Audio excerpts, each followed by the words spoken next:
Bon, ça y est, là, je crois que c'est définitif. Nous voilà enfermés à la maison pour un certain temps. Alors, à la maison, on a quand même quelques petites merveilles dans la bibliothèque.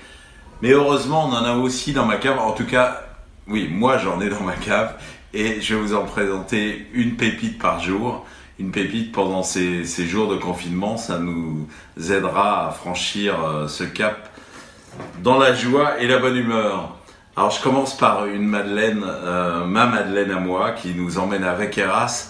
Vaqueras, c'est le domaine des Tours d'Emmanuel Reynaud. Emmanuel Reynaud, vous le connaissez, c'est l'homme de Rayas à Châteauneuf, mais le domaine des Tours, c'est là où il habite, à Sarian.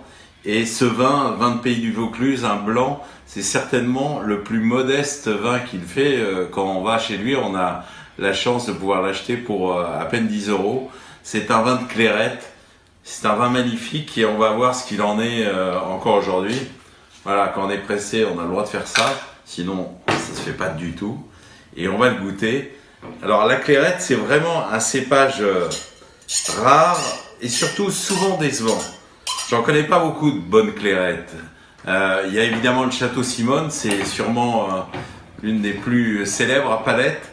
Mais la Clairette que produit Emmanuel Reynaud au domaine des Tours, elle est vraiment magnifique. Regardez cette couleur.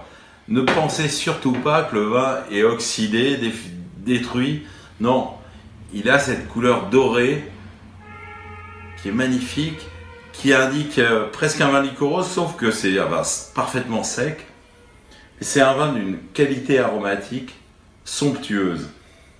Un nez de mirabelle, un nez de fruits jaunes comme ça, de fleurs aussi, et comme je vous l'ai dit, c'est ma madeleine, je vais l'oublier jusqu'à demain. Vous verrez, le nez ne fait que s'épanouir jour après jour. Vous pouvez garder la bouteille 4, 5, 6 jours, c'est à chaque fois plus merveilleux et plus différent au nez.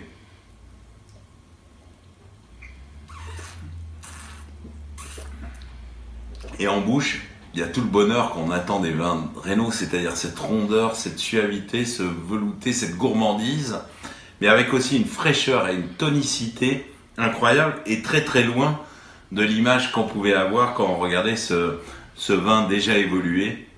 Au contraire, c'est un vin plein d'énergie, plein de dynamisme, d'une fraîcheur et d'un fruité qui donne envie de rester à la maison. À demain.